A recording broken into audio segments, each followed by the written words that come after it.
Nazareth a young woman named Mary. You know this is in the Bible, right? Mary and a carpenter named Joseph was her boyfriend.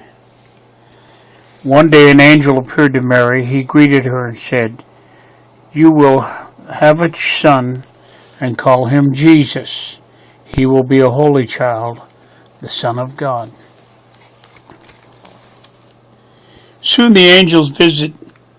After the angel's visit, Joseph and Mary had to travel to Bethlehem. It was a long journey. When they arrived in the town, they were tired and in need of a place to sleep.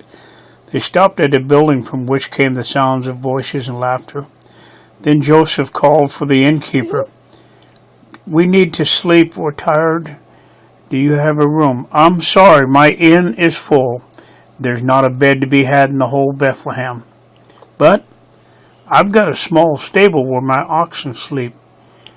You and your wife can rest there tonight." So the tired travelers slept on the straw floor of the stable, with the oxen and the donkey looking on. And that night, Jesus was born to Mary. She held him in her arms, and she was filled with so much joy and love.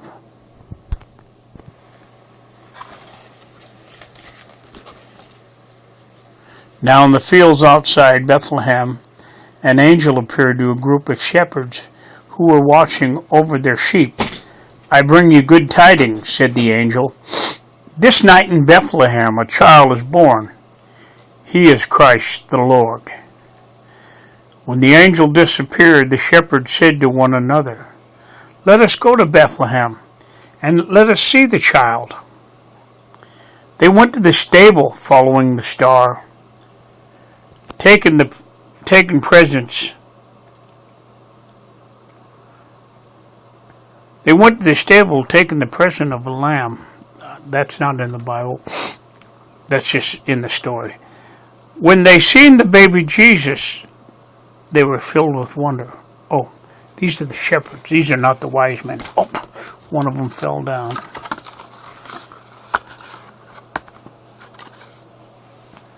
When Jesus was born, 3 wise men in the east saw a brilliant new star. They knew that this meant that the Son of God had come. The wise men traveled through the desert on their camels toward the bright star. Eventually, it led them to the town of Bethlehem.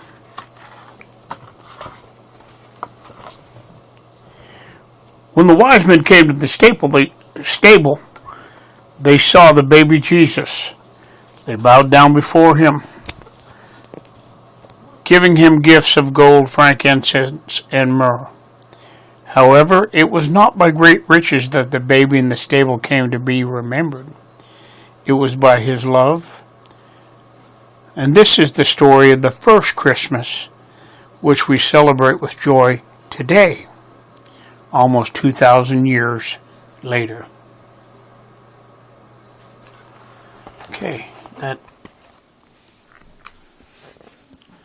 Now the next one. The stable where Jesus was born.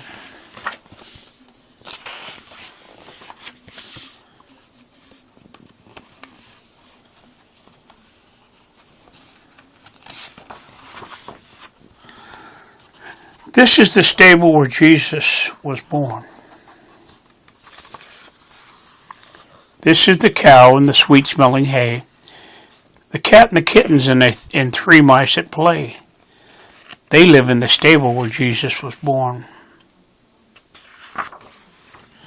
This is the mother Mary by name, the mother of Jesus she became, who sat near the cow and the sweet-smelling hay.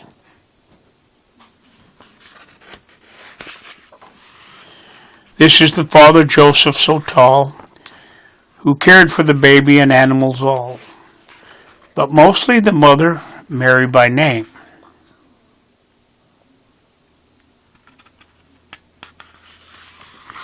These are the shepherds who came in the night, who left flocks of sheep in their hurry and flight, and wished well the father Joseph so tall. This is the angel who said, "Fear not," who spoke at a birth in a glorious spot, and sent the fast shepherds who came in the night. This is the town called Bethlehem, where families gathered and filled every inn, beheld by the angel who said, "Fear not." This is the earth all round and bright, that glimmered with hope the first Christmas night, at news from a town called Bethlehem. This is the baby in swaddling clothes, the small precious baby, the one whom God chose to come to the earth all round and bright, that glimmered with hope that first Christmas night. At news from the town called Bethlehem, families gathered and filled every inn, beheld the angels, said, "Fear not," who spoke of a birthplace in a glorious spot, and sent the shepherds who came in the night, who left the flocks of sheep in their hurried flight, and wished well the father Joseph so tall, who cared for the baby and animals all, but mostly the mother Mary by name, the mother of Jesus she became, who sat near the cows in the sweet-smelling hay, the kittens and cats, and the 3 mice play that lived in the stable where Jesus was born. Okay, stop. It's the end. You kiss.